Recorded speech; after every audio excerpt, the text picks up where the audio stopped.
बिस्मिल्लाहिर्रहमानिर्रहीम। मेरे चैनल पर खुश आमदीद। कहानी का आगाज़ करते हैं। उमरू मुल्क तोरान के एक शहर की सरहदी सराय में मौजूद था। वो अपने एक ज़ाती काम के सिलसिले में तोरान के एक दूर दराज शहर मलीका जा रहा था और इसी सफ़र के सिलसिले में वो सराय में रात गुजारने के लिए ठहरा हुआ था। चूँकि वो मुसलसल सफ़र करके थक चुका था, इसलिए कमरा बंद करके वो चारपाई पर सोया ही था कि अचानक दरवाजे पर ज़ोर ज़ोर से दस्तक की आवाज़ सुनकर वो बेएहतियात जाग पड़ा। कौन है? इसने ऊंची आवाज़ में कहा। शाही प्यादे। बाहर से एक चीखती हुई आवाज़ सुनाई दी तो वो बेएहतियात चौंक पड़ा।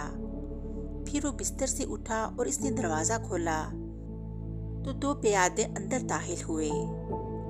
तुम्हारा नाम उमरू है? इनमें से एक प्यादे ने बड़े करख्त लहजे में पूछा। हाँ, तुम कौन हो?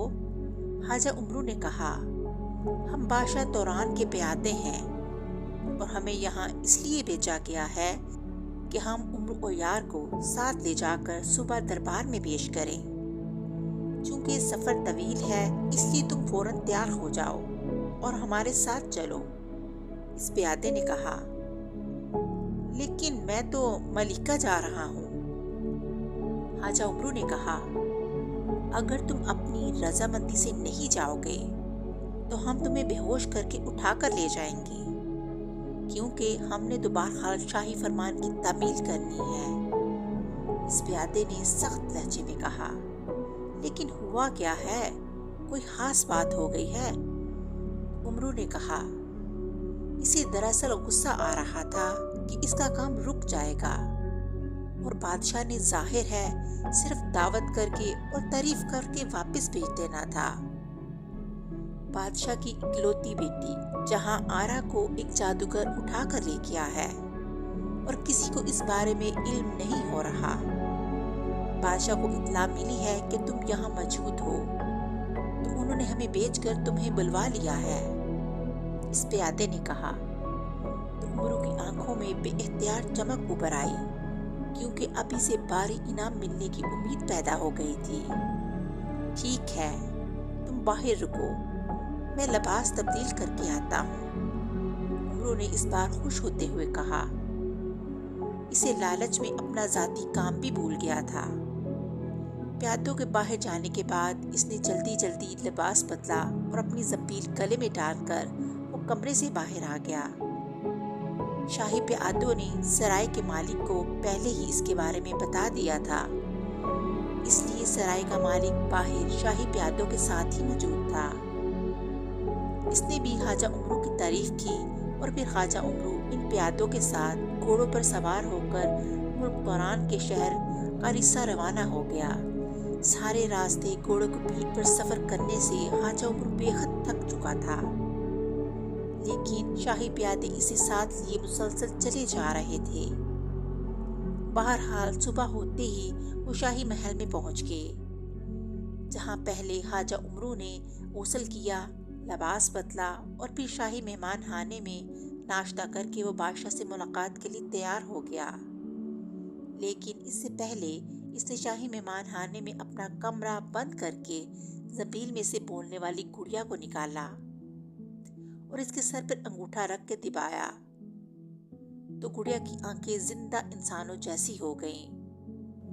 हाजा उमरू को बताया जाता है कि शहजादी जहां आरा को ये जादूगर उठा कर ले गया है। इस जादूगर का नाम लामा जादूगर है और वो सुर्ख पहाड़ों के अंदर रहता है।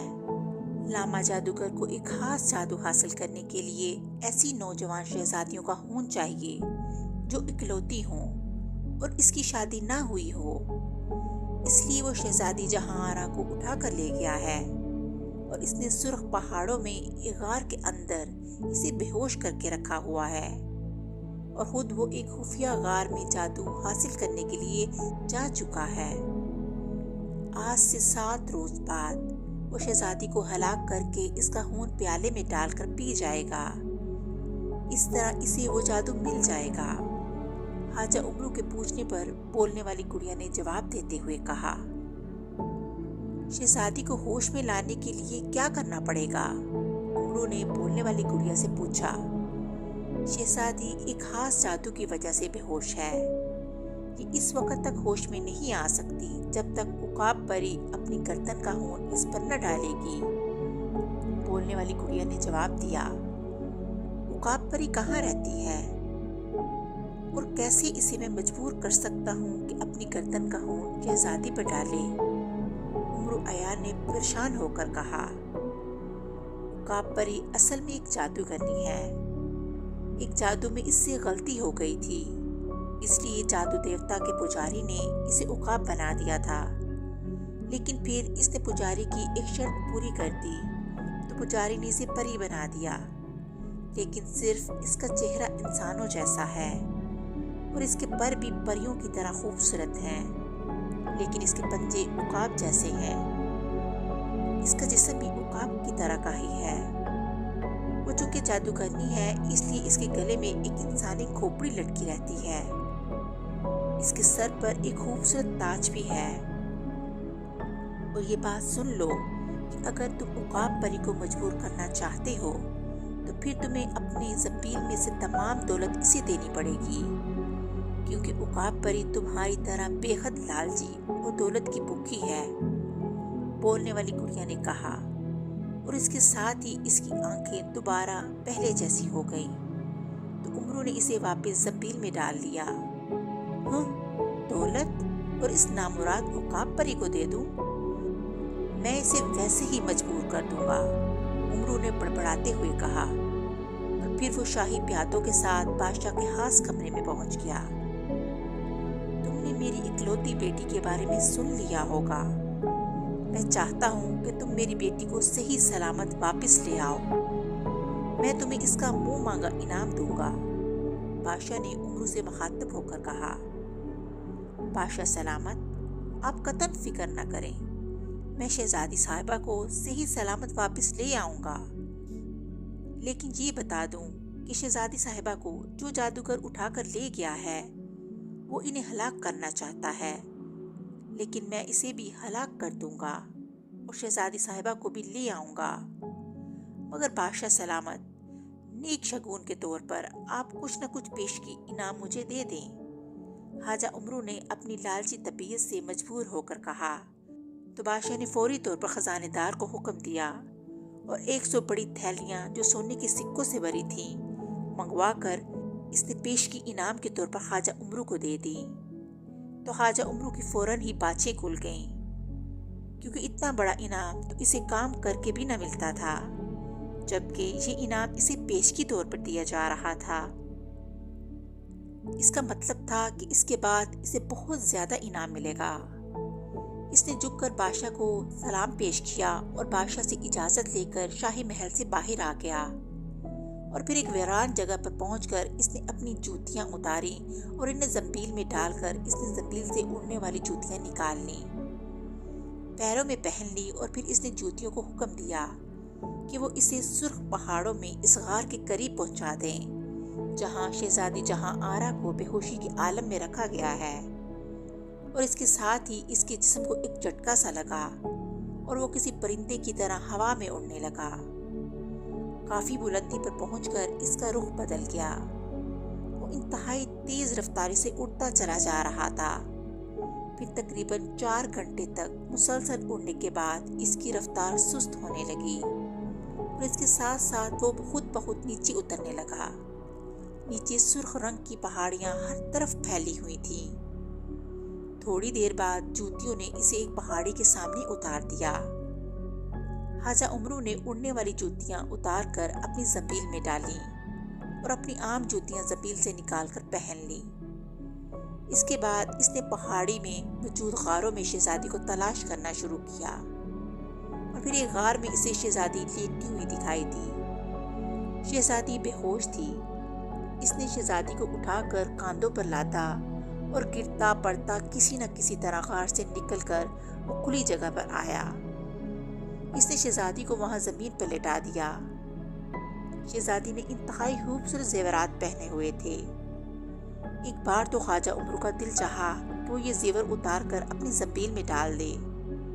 اس نے ہاتھ بڑھا کر شہزادی کے ہاتھ میں موجود سونے کے کنگن اتارنے چاہے، لیکن پھر اس نے ہاتھ روک لیا، کیونکہ اس طرح اس کی زنبیل میں موجود بزرگوں کی دی ہوئی چیزیں غائب ہو سکتی تھیں، اسی لیے اس نے ہاتھ روک لیا۔